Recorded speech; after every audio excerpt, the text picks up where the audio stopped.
What we're going to talk about is how to build an agency from scratch, or how to say goodbye to your life.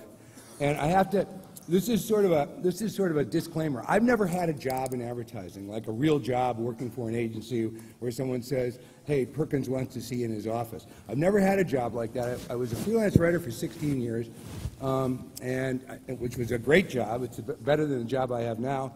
And I had clients all over. I was lucky, and I windsurfed in the afternoon.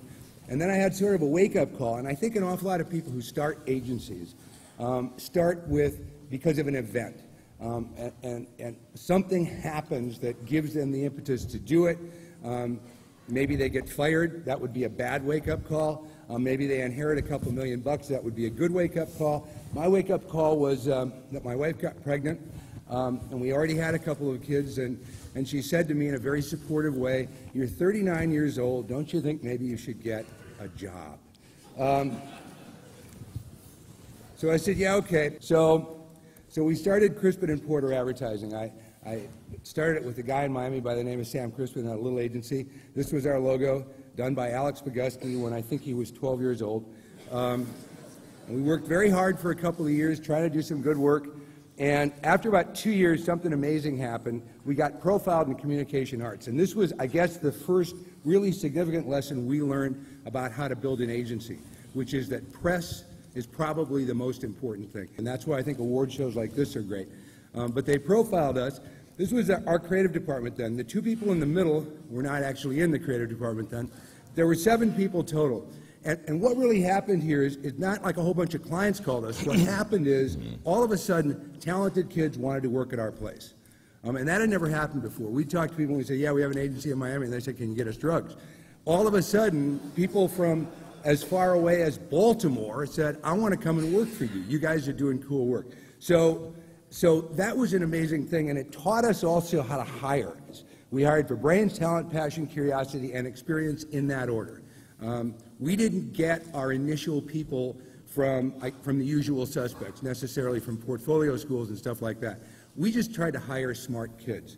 And we also promoted from within, and I think that has been a very strong part of our culture. I want to talk for a second about the all-important agency philosophy. I know people who are thinking about starting agencies, and they've worked for a year on the agency philosophy. And it's interesting to me because you say, like, what is Goodby's philosophy? Who gives a shit? You know, as far as I can tell, Goodby's philosophy is do work that makes me want to buy milk.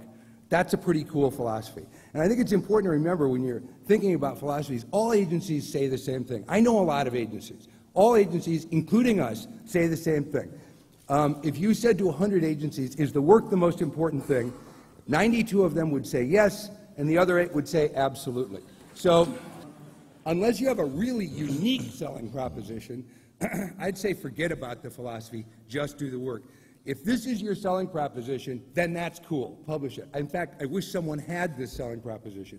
But unless you've got something as unique as this, just do the work. Now, saying that a philosophy isn't important is not the same as saying a mission statement isn't important. A mission statement is critically important, in my opinion. And it maybe is not necessary for the founders. It's maybe not necessary for the people who have the initial vision.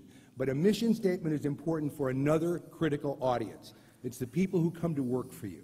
The people who come to work for you are putting their trust in you. They're eager, they're ready to kill for you, but they've got to have a mission and they have to understand what it is. So it took us a while, probably 4 or 5 years, to come up with what we felt was a realistic mission for us. And this is what it was: to produce the most talked about, written about advertising in the world. We were 90 people, and this was an awful lot to bite off. But this is who we wanted to be, and it's what we measured everything by. Everything we did in the agency, we said, does it help us get there? And if it doesn't, we probably shouldn't be doing it.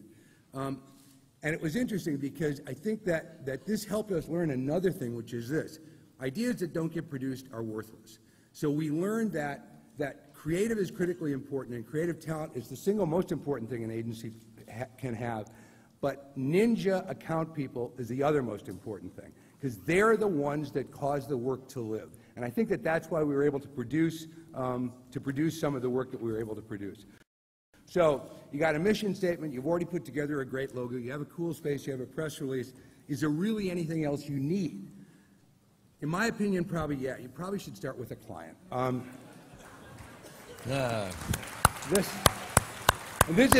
This is from experience. About 11 years ago, we opened an office in LA. Crispin Porter Boguski, LA. We had a red firehouse in Venice, California. It was a cool space. We had everything. We didn't have any clients. So as a result, for the first 2 months we were open, it was enormously demoralizing. And it's not about the money. I mean, the money's good. The cash flow is good, but that's not the important thing. The important thing is we're advertising people and we do shit. We don't plan, we don't meet, we don't think about, we do stuff. And if you don't have anything to do, it's a very sad thing. So I don't think I would start an agency without a client.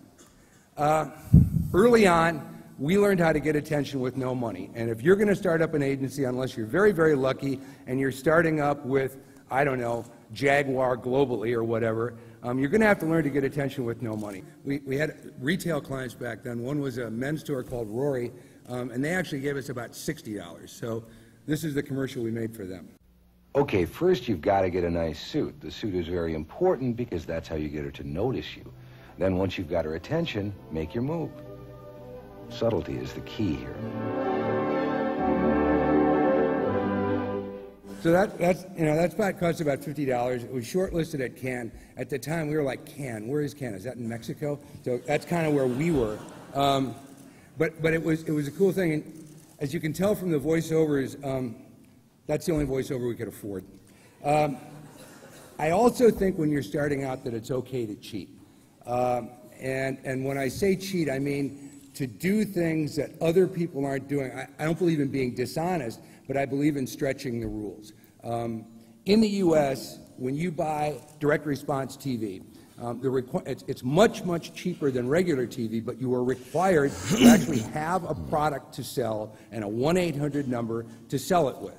So when we introduced Mini Cooper to the U.S., we didn't have a lot of money compared to the competition, so we did a lot of weird things. We put cars on top of SUVs and stuff like that. And when we wanted to get into broadcast, we thought, look, you know, we can get some great direct response TV time, but we have to come up with some kind of product. We can't sell minis direct response.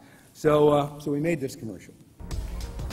It's happening all around the globe. People getting tricked by counterfeit brand name merchandise, premium watches, sunglasses, and you won't believe what else is being knocked off. Mini Coopers. That's why you need this important DVD from the Counterfeit Commission. You'll get a crash course on how to spot a fake. You'll hear from humiliated victims. I thought a Mini Cooper for $1,200. What's motor, right? Wrong. We'll even take you overseas and show you how they duplicate Mini's signature look. You just paint the roof, slap on some bonnet stripes, boom, boom, no one can tell the difference. Until they try to park it, drive it, or turn it. Don't be fooled by imitations. Be certain your Mini is genuine. To order counterfeit Mini Coopers, visit counterfeitmini.org or send a self-addressed stamped envelope to the Counterfeit Commission. So about 14,000 people bought that.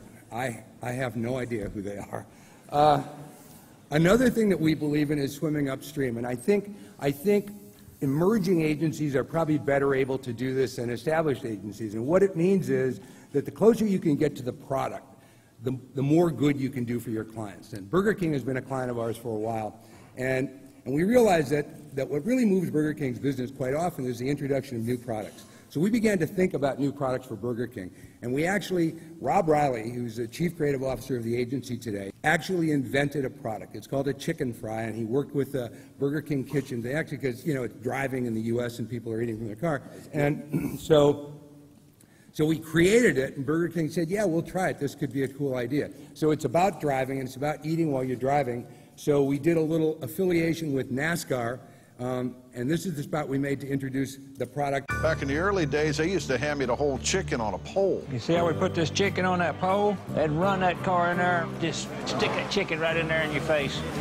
Then they came up with a drumstick. You get the grease all over your hands, it goes right to the steering wheel. Well, then they incorporated the chicken sandwich, and you know, that didn't work out at all. Now they got the chicken fries, all white meat, streamlined for high-speed consumption. You gotta feed the need for chicken fries. So, thanks. I didn't write it. When's the best time to start an agency? 1998. No question about it. There's dot-com money coming out of people's ears. There'll be 14-year-old kids sitting in your lobby with suitcases full of venture capital just dying to give it to you to make a Super Bowl spot. That's the time to start a new agency. If you missed that, then I'd say now. The world is changing pretty fast, and this is a pretty interesting time. And lastly, I think that the other element which people downplay in trying to start a successful agency is luck. And it's definitely there, and it definitely matters. And for any of you who are interested in doing it, I wish you the best. David? Very nice.